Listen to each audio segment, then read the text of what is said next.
కళ్ళు మూసుకొని కళ్ళు తెరిచేసరికి అప్పుడే 9 నెలలు గడిచిపోయింది. నిజంగా 2019 నుంచి 2024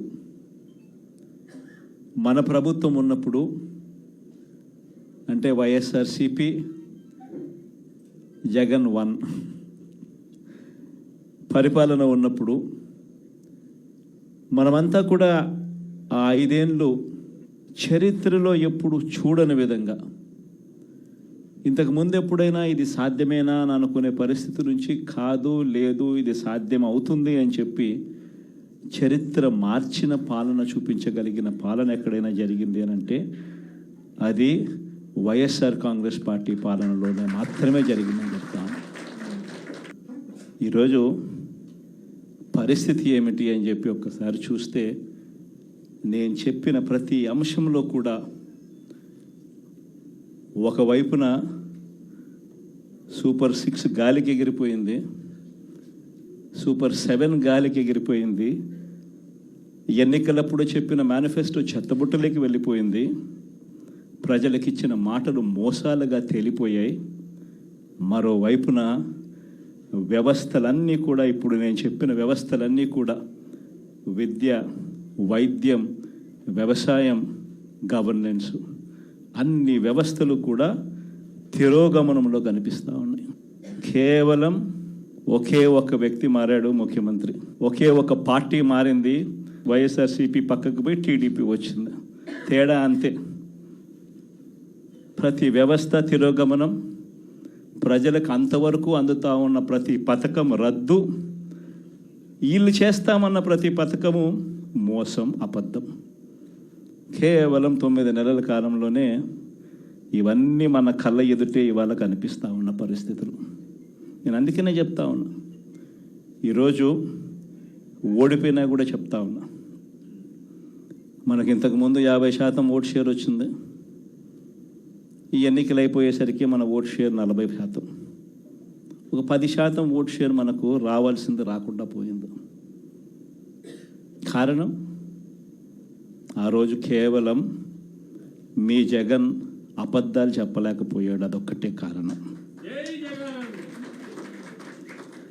కానీ నేను చెప్తా ఉన్నా, మీ జగన్ అబద్ధాలు చెప్పలేకపోయాడు కాబట్టి అధికారానికి మనం దూరం అయ్యాం.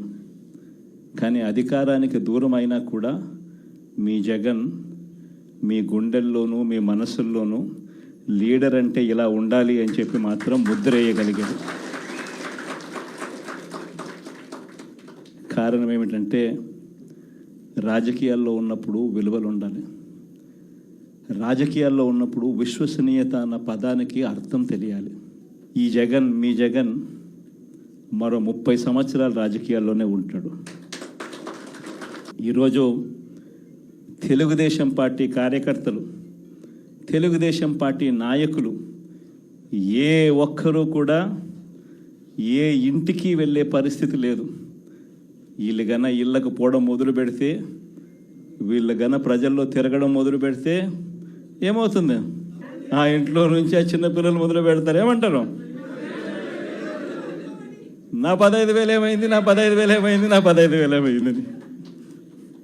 ఆ ఇంటికి వెళ్ళినప్పుడు ఆ ఇంట్లో ఆ చిన్నపిల్లల తల్లులు, ఆ పిన్నమ్మలు అడుగుతారు, ఏమని?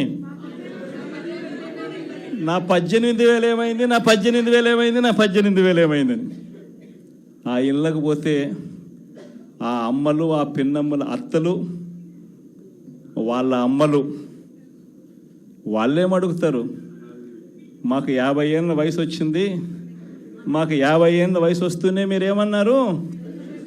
మా 48,000 ఏమైంది, మా 48,000 ఏమైంది, మా 48,000 ఏమైంది అని అడుగుతారు. ఆ ఇళ్ళకు పోయినప్పుడు ఆ రైతులు ఏమడుగుతారు? మా 20,000 ఏమైంది, మా 20,000 ఏమైంది, మా 20,000 ఏమైంది అని అడుగుతారు. ఆ ఇళ్ళల్లో నుంచి ఆ 20 ఏళ్ళ పిల్లాడు, ఆ పిల్లాడు ఉద్యోగం ఎతుకుతా ఉన్న 20 ఏళ్ళ పిల్లాడు ఏమంటాడు? నా 36,000 ఏమైంది, నా 36,000 ఏమైంది, నా 36,000 ఏమైంది అని. ఇలా చంద్రబాబు నాయుడు గారిని, ఆయన కూటమిని, ఆయన నాయకులను, ఆయన కార్యకర్తలను ఏ ఒక్కరూ కూడా ఇళ్ళకు వెళ్ళి, గ్రామాలకు వెళ్ళి, ఇళ్ళకు వెళ్ళి ఎవరిని కూడా వీళ్ళు కనీసం పలకరించే పరిస్థితి కూడా లేదు. పలకరిస్తే వీళ్ళే అన్నారు, మేము సూపర్ 6 ఇవ్వలేకపోతే, సూపర్ 7 ఇవ్వలేకపోతే ఏమన్నారు? కాలర్ పట్టుకోమని మీరే అడిగారు కదయ్యా, మీరే చెప్పారు కదయ్యా. చెప్పడమే కాకుండా బాండ్లు కూడా ఇచ్చారు. ఇదిగో బాండు, రాసుకో బాండు, ఇదిగో మీ దగ్గర పెట్టుకోండి అని బాండ్లు కూడా ఇచ్చినారు. బాబు షూరిటీ, భవిష్యత్ గ్యారంటీ అని కూడా బాండ్ ఇచ్చినారు. మరి ఈరోజు ఏంది? బాబు షూరిటీ, మోసం గ్యారంటీ అని చెప్పి రుజువైంది అని ఈరోజు కాలర్ పట్టుకునే పరిస్థితిలోకి ప్రజలు ఇప్పుడే ప్రశ్నించడం మొదలుపెట్టారు. ఈ ప్రశ్నించే పరిస్థితి నుంచి ఇక నెక్స్ట్ కాలర్ పట్టుకునే పరిస్థితిలోకి పోవడం అన్నది ఇక త్వరలోనే జరగబోయే కార్యక్రమం. నేను ఇవాళ మీ అందరికీ కూడా ఈ విషయాలన్నీ ఎందుకు చెప్తున్నానంటే, అన్ని రకాలుగా ఈ ప్రభుత్వం ఫెయిల్ అయిపోయింది. ఈరోజు ఈ ప్రభుత్వంలో జరుగుతూ ఉన్నది ఏమిటి అని అంటే, స్కాములు తప్ప ఇంకా ఏమీ జరగడంలో. ఈరోజు రాష్ట్రంలో ఒక ముఖ్యమంత్రిగా ఒక పాలన సాగించేటప్పుడు, ఒక పార్టీ అధికారంలో ఉండి పాలన సాగించేటప్పుడు ప్రతి పార్టీకి కానీ, లేకపోతే ప్రతి ముఖ్యమంత్రికి కానీ, ఆ ప్రతి నాయకుడికి కానీ, ఆ పార్టీకి సంబంధించిన ప్రతి నాయకుడికి కానీ ఏమనిపించాలి? అదిగో మా నాయకుడు, కాలర్ ఎగరేసుకొని చెప్తున్నాం, తన పలానా వాడు మా నాయకుడు అని చెప్పుకునే పరిస్థితి ఉండాలని ప్రతి నాయకుడు అనుకుంటాడు. ఈరోజు పరిస్థితి ఏమిటి? ఎందుకు వీళ్ళంతా అధికారంలో ఉన్నారు అని అంటే, వీళ్ళకే తెలియదు ఎందుకు అధికారంలో ఉన్నారని. ఒకే ఒక కారణం వీళ్ళంతా అధికారంలో ఉండడానికి, అది దోచుకోవడం, దోచుకున్నది పంచుకొని తినుకోవడం. ఇది తప్ప ఇంకేమైనా కనిపిస్తూ ఉందా? ఈరోజు లిక్కర్ స్కామ్, మద్యం స్కామ్, ఇసుక స్కామ్. ఈరోజు నియోజకవర్గంలో ఏమి జరగాలన్నా, మైనింగ్ జరగాలన్నా, నియోజకవర్గంలో ఫ్యాక్టరీ నడపాలన్నా, ఈరోజు ఏది జరగాలన్నా ఎమ్మెల్యేకి ఆయనకి ఎంత ఇవ్వాలా, ఎమ్మెల్యే చంద్రబాబు నాయుడు గారికి ఎంత ఇవ్వాలా. ప్రతి విషయంలోనూ స్కామ్. నియోజకవర్గంలో యథేచ్ఛగా మన కళ్ళ ముందటనే పేకాట క్లబ్బులు జరుగుతూ ఉన్నాయి.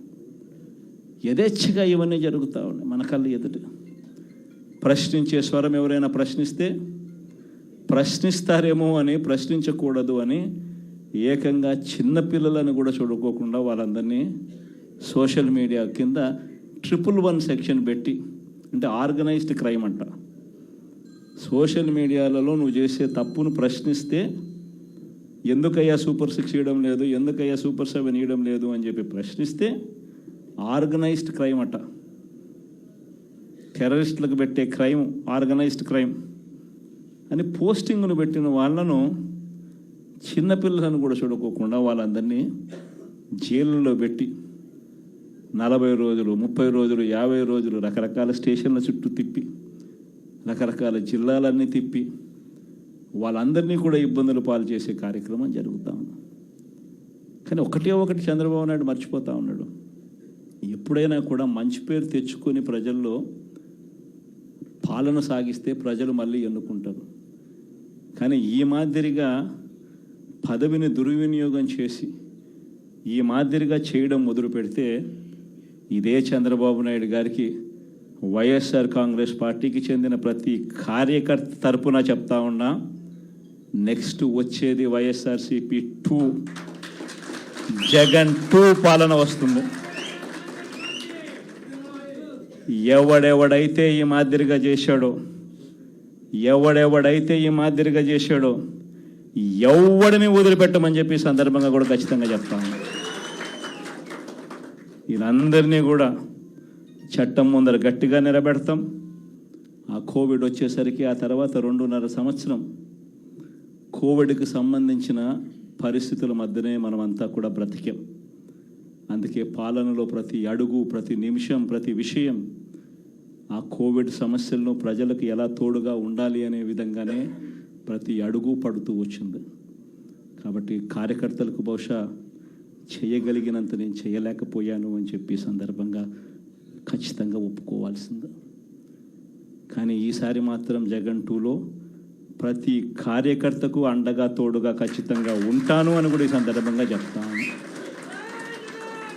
ఈసారి జగన్ 2లో ప్రజలకు తోడుగా ఉంటూనే మరోవైపున కార్యకర్తలకు కూడా అండగా వాళ్ళ ఇంటికి పెద్దన్నగా వాళ్ళకు తోడుగా ఖచ్చితంగా ఉంటానని సందర్భంగా ఖచ్చితంగా చెప్తాను.